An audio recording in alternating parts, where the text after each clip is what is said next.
इस बहन का नाम शरणजीत है। यह बहन अलकड़ा गांव बटाला रोड पे है, वहां के रहने वाले हैं। आज ये बहन अपने पति की गवाही देना चाहते हैं, जिनकी फ़ोटो हम स्क्रीन के ऊपर देख सकते हैं। तो सिस्टर, आप हमें बताइए कि जब आप प्रभु में नहीं थे, बहुत सारे लोग तो इस भाई की गवाही को जानते हैं, लेकिन आप हमें फिर से रिपीट करके बताइए कि कैसे परमेश्वर ने, जब आप प्रभु में आए तो कैसे परमेश्वर के दास के द्वारा लगातार आप जब सीख के बढ़ रहे थे इस पॉजिटिव ज्ञान में, तो कैसे कैसे परमेश्वर ने आपको ब्लेस किया, आप हमें खुल के बताइए। जेएमसी की पापा जी, जेएमसी कलीसिया।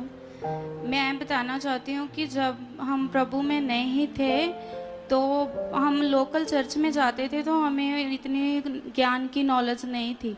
हमें गुड न्यूज़ मिली 2020 में, तो हम परमेश्वर में आए। तो हम लगातार परमेश्वर में चल रहे थे, बहुत अच्छे विश्वास से। तो चलते चलते ना मेरे हस्बैंड ने 2017 में पहले से ही पासपोर्ट अप्लाई किया था। तो जब हमने पासपोर्ट अप्लाई किया था तो मेरे हस्बैंड ने ना दुबई के लिए अप्लाई किया था। तो वो दुबई में वीज़ा तो आ गया था, पर वो वीज़ा ऐसा आया था कि टूरिस्ट वीज़ा था, उसमें काम का कोई श्योर नहीं था कि काम मिलेगा या नहीं मिलेगा। तो मेरे हस्बैंड नहीं गए, उन्होंने कह दिया कि मैं नहीं जाऊंगा। पर जो वीज़ा, जो पासपोर्ट था ना, वो एजेंट हमें दे नहीं रहे थे। वो बोल रहे थे कि नहीं, हमने नहीं देना, अपने मतलब नहीं गए हैं तो जहाँ हमें पैसे दीजिए, नहीं तो हम आपका पासपोर्ट नहीं देंगे। तो वो पासपोर्ट उन्होंने रख लिया, नहीं दिया। फिर हमने विश्वास से ना परमेश्वर में चलते गए। जब हम 2020 में चलते गए तो 2025 में पापा ने ना भविष्यवाणी की थी। 2020 में आपको सुखपारायणम मिनिस्ट्री की गुड न्यूज़ मिली। आपने बताया कि 2020 में आप पहली बार सुखपारायणम मिनिस्ट्री में आए। हाँ जी। उसके बाद आपने जब जो परमेश्वर के दास के द्वारा जो बड़े बड़े भेदों को परमेश्वर ने अपने दास के ऊपर प्रकट किया, जब उन्हें सीख कर लगातार बढ़ना स्टार्ट किया, उसके बाद क्या हुआ, उसके बारे में बताइए। उसके बाद पापा जी ने जब भविष्यवाणी की थी तो मेरे हस्बैंड के मन में ऐसे आया कि जे परमेश्वर के ओर से तो मैं भी फौरन जाना चाहता हूँ। तो हमारे तो पास जो 2017 में आपका जो पासपोर्ट था वो एजेंट ने नहीं दिया आपको, हाँ जी। तो उसके बाद आपको मिला ही नहीं, वो एजेंट भी कहीं पे नहीं मिला, उसके नंबर्स भी बंद हो गए, हाँ जी। पूरी तरह आपको वो पासपोर्ट मिलने की कोई भी आस नहीं थी। नहीं। उसके बाद क्या हुआ, जब आप पॉजिटिव ज्ञान को जब आपने जाना? जब हमने पॉजिटिव ज्ञान को जाना तो फिर ना मेरे हस्बैंड के मन में ऐसे ही आया कि मैंने पासपोर्ट अप्लाई करना है। तो हमने पासपोर्ट अप्लाई करने के लिए जो मिसिंग रिपोर्ट होती है ना, वो हमने दी हुई थी। पर वो हमें ना ऐसे बार बार बोल रहे थे कि कहाँ पासपोर्ट गुम हुआ है, कहाँ है आप। तो हमें समझ नहीं आ रहा था कि हम उन्हें क्या बोलें। तो मेरे हस्बैंड ने ना ऐसे अपनी बुद्धि से बोल दिया कि मैं कहीं जा रहा था, ट्रैवल कर रहा था, तो वहाँ गुम हो गया। पर वो हमें बोल रहे थे कि जहाँ गुम हुआ ना, आप वहाँ ही रिपोर्ट दीजिए। पर हमारे ना कोई भी बात नहीं थी बन रही। फिर एक डिवाइन हेल्पर खड़ा हुआ कि एक ब्रदर है, वो मेरे हस्बैंड के दोस्त ही हैं। तो वो जो किसान यूनियन के प्रधान हैं, तो उन्होंने हमारी हेल्प की। तो वो ना मिसिंग रिपोर्ट उन्होंने लिख ली थी। तो फिर मेरे हस्बैंड ने नया पासपोर्ट अप्लाई किया। तो जब हमने नया पासपोर्ट अप्लाई किया तो फिर से दुबई की फाइल लगाई थी। फिर से वही प्रॉब्लम आ गई कि वो बोल रहे थे कि आप पहले दुबई में गए हो। तो जब भी मेरे हस्बैंड गए ही नहीं थे, उस एजेंट ने ऐसा लगा दिया था पीछे। तो आपने बताया कि उस एजेंट ने गलत चीजें आपके पति के बारे में उधर की जो सरकार थी उसको बता दी, हाँ जी। और वो बोल रहे थे कि आपके पति इधर नहीं आ सकते, उसके बारे में बताइए। उसके बारे में बाद ना उन्होंने मना कर दिया, कहते कि नहीं, हम आपको वीज़ा नहीं देंगे, आप पहले मतलब ऐसे अपने फ्रॉड किया है कुछ। तो उन्होंने मना कर दिया। फिर उस सिस्टर ने हमें बोला कि आपका पासपोर्ट नहीं लगेगा, अपनी फाइल ले जाइए वापस, अपना पासपोर्ट ले जाओ। पर हमने कहा कि नहीं, हमने परमेश्वर पर पूरा बिलीव रखा है कि परमेश्वर सब कुछ कर सकता है।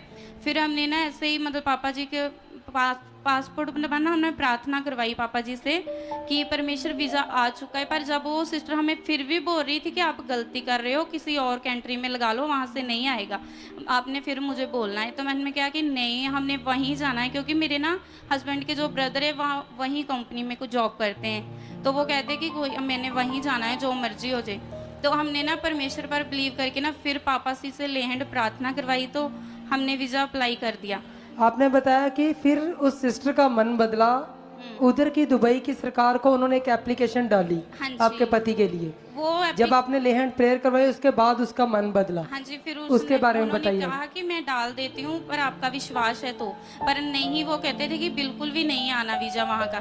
पर हमने कहा कि कोई बात नहीं, हमने विश्वास किया है, हमें पापा जी के ऊपर पूरा बिलीव है कि परमेश्वर कर सकता है। फिर उन्होंने ना ऐसे मतलब लेटर डाला, वो लेटर उन्होंने हमें पहले ही बोला था कि नहीं आना, पर हमने पॉजिटिव अंगार में बने रहे। फिर हमने वो लेटर जब डाल दिया तो 2 मंथ में ही वीजा आ गया। हालेलुया। हालेलुया। तो उसके बाद आपके पति चले गए दुबई हाँ में। जी, उसके बाद मेरे हस्बैंड फॉरेन चले गए। 1 हफ्ता हो गया था गए को, बिल्कुल अच्छे थे, जॉब पर जा रहे थे। फिर ऐसा हुआ कि दुष्ट ने ऐसा काम किया कि जब मेरे हस्बैंड जॉब पर जाते थे ना, तो क्लिसिया आपने इस पॉइंट को ध्यान से सुना। सिस्टर, उनके हालात आने का कारण क्या था? उनका हालात आने का कारण ये था कि वहाँ ना जो ड्यूटी थी वो ऐसे थी कि वो प्रार्थना नहीं कर पा रहे थे, बिल्कुल भी प्रार्थना उनकी रुक गई थी। तो वो प्रार्थना रुकने के कारण वो ऐसा हालात आया कि 1 हफ्ता 15 दिन तो वो जॉब पर बहुत अच्छे से गए।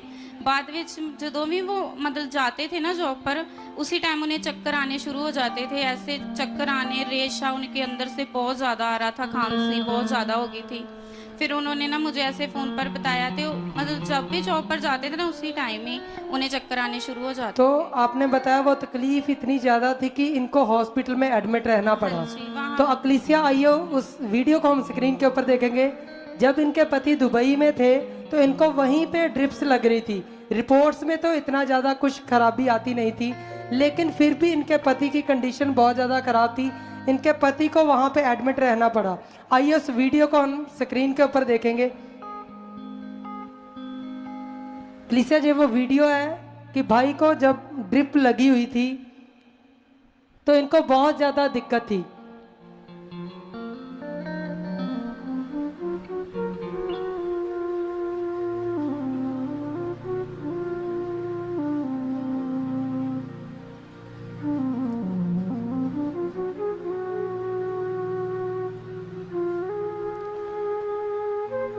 तो सिस्टर, जब उनकी कंडीशन ऐसी थी तो उसके बाद आपने कैसे प्रैक्टिकल किया और कैसे परमेश्वर की पावर ने आपके पति की जिंदगी में काम किया?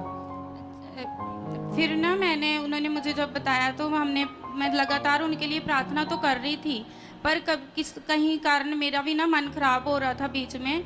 फिर उन्होंने मुझे कहा कि तुम मेरी फ़ोटो पर ना पापा जी से प्रार्थना कराओ। तो फिर मैंने ना लास्ट संडे ही मदर से प्रार्थना कराई। तो जब प्रार्थना कराई थे उसी टाइम दूसरे दिन ही वो जॉब पर चले गए थे।